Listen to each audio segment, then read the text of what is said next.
This particular picture caused a lot of fun, did it not, in the last week? This was another charitable event, of course, by the, well, much celebrated actor, Hollywood star Kevin Costner. Now, I don't know about you, chums, I remember him breaking out onto the scene in that fabulous movie, No Way Out.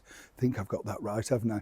And it was interesting because it was such a good film, wasn't it? But I don't know about you, when you remember going to the cinema, which we now don't, I think those films had huge impact because, you know, not only was it well produced, it had a really pacey story. And then I think he followed it up with The Untouchables, because that's when I first met him for an interview alongside Sir Sean Connery. And they were just terrific films of their time. Kevin Costner, of course, has now moved over to the land of television. It's funny, isn't it, how they started on television, go to big Hollywood stars, and then become, of course, TV stars again, because now streaming's the thing, kiddies. And that's the thing, isn't it? You see, now Yellowstone was a big hit for him, and his star is very much on the rise. Now, as you know, he recently decided once again to invite alongside himself a real sort of royal, albeit temporarily now anymore. That is, of course, Prince Harry, the Duke of Sussex. But the funny thing was, well, hovering in the background, as we now know, was none other than the former cable TV actress Meghan Markle. And it didn't exactly go to plan, but here's the real reason why. As ever, let me explain.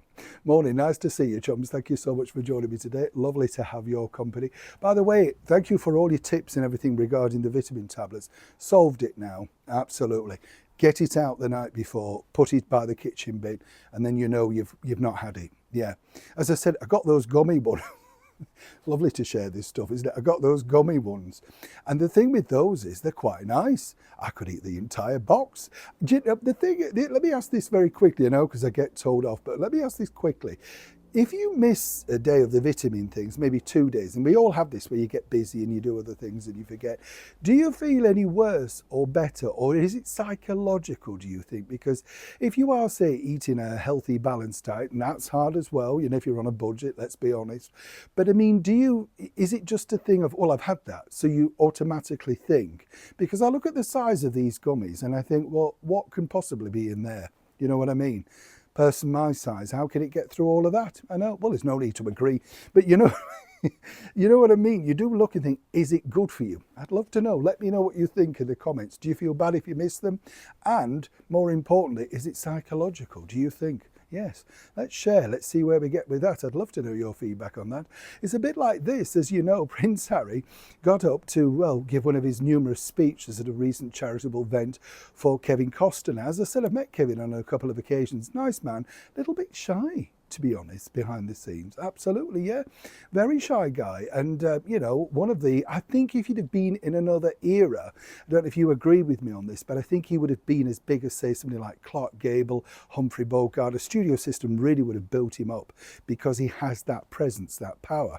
Interesting, though, as you saw, I mean, this was really embarrassing, wasn't it, for Harry and really for the rest of them, because there's Meghan waiting in the wings, stood by the sound equipment. Nobody's interested in her at all, but she cannot, it's almost like radar to her. There's a microphone, it should be in her hand. I mean, who else needs to speak? After all, she's the person we're all looking for, right? And then, during the fact that Harry had got on the stage, and in a moment of freedom where he managed to break the shackles free and all of that, she suddenly creeps on behind him. And we all see it. I just thought it was very funny, the way she sort of grabbed his hand, and then, now he didn't turn around, he didn't do much to embrace or anything like that, because he knew that the moment he did that, she would be pecking at him like Woody Woodpecker, saying, give me the mic, because she wants to speak.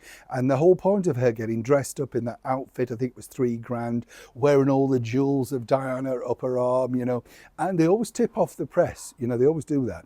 Oh, by the way, she's wearing this as a nod to Diana. No, she's wearing it because it's worth thousands, if not millions of dollars, and that's the whole point of it. What was interesting, though, according to a very well-placed source, is simply this. You see, Harry's scouting around, as I've told you, for people that he might want to go on his documentary, which is very much in the early stages. And the problem is, obviously, he doesn't want to talk to journalists from his side. He actually wants to talk to people who knew his late mother. I mean, he's 12, he doesn't know that much about her. So the most famous people really would be, and to be able to sell this to an American audience, would be the likes of the superstar John Travolta. And of course, somebody like the Bodyguard star, yes, Kevin Costner.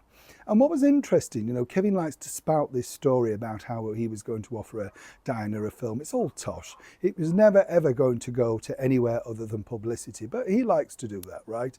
And again, I could say that because we know the real story. But the bottom line is that, you know, Harry's thinking John Travolta, Kevin Costner, a few of the big names. Now, according to a source, and again, I have to say allegedly, it appears that Kevin's no fan of Markle. I mean, why would he be? He's a superstar. She's what? Bit part actress in a soap that everybody's forgotten.